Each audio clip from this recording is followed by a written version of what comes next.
So next we shall discuss the sound is heard through our ears. So ಹೇಗೆ ನಾವು through our eyes ಇಂದ sound ನ ಕೇಳ್ತೀವಿ. So the outer part of this ear is in the shape of a funnel. Okay. When sound enters it, it travels down a canal at the end of which there is a thin stretched membrane.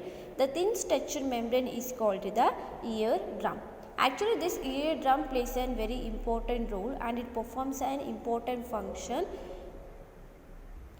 in order to hear a sound. So, see this figure. Here there is a structured thin membrane is called the what? Eardrum. When sound is vibrate, the eardrum is also vibrate. This eardrum sends the vibration to the inner ear. So, from there the signal goes to the brain. So, from the inner ear the signals goes to the brain and the brain will send to the message and we can able to hear a sound. So, this is the function of the eardrum. Next one is amplitude, frequency, time period. What is amplitude?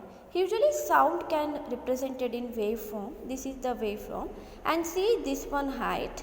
Actually this height is represent the amplitude. Amplitude is nothing but magnitude of the sound. Okay. If this height is very large, then amplitude of the sound is very high. If this height is very small, the amplitude of the sound is very small.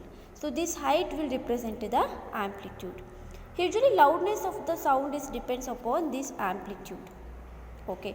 So when amplitude of the vibration is very large, the sound produced is also very loud. If the amplitude is very small, the sound produced also very slow. That means it is a feeble. Okay. For example, if you compare the sound of the baby with that of an adult, so we can hear different kinds of loudness of the sound. Yes, because of why? Because this amplitude of the baby is very small but amplitude of the adult is very large. Because of that we can hear a different sound. The next one is frequency. We know that the to and fro motion of the object is called a vibration. If you take this is the pendulum, we know the pendulum. If this pendulum is vibrate like this, go and okay, this pendulum is go this one and this next one and next this one and like this. This to and fro motion is called the what? Vibration. This vibration is also called the oscillatory motion because it oscillatory motion. So because it oscillate like this. Okay. So here see that the number of oscillations completed in 1 second is called the frequency.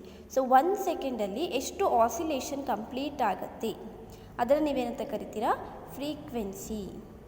So the number of oscillations completed in 1 second is called frequency.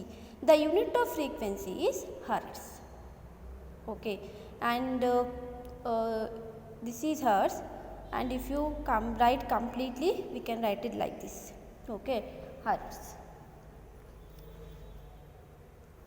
So next, this frequency determines the pitch of the sound.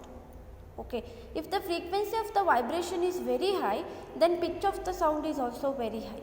If the frequency of the vibration is very low, then the sound has lower pitch. Okay, for example, a drum vibrates with lower frequency because it produces the low pitched sound. On the other hand, a whistle has a high frequency and therefore produces a sound of higher pitch. These are the examples. Okay. And the next one is audible and inaudible sounds. We can discuss in next video. Okay.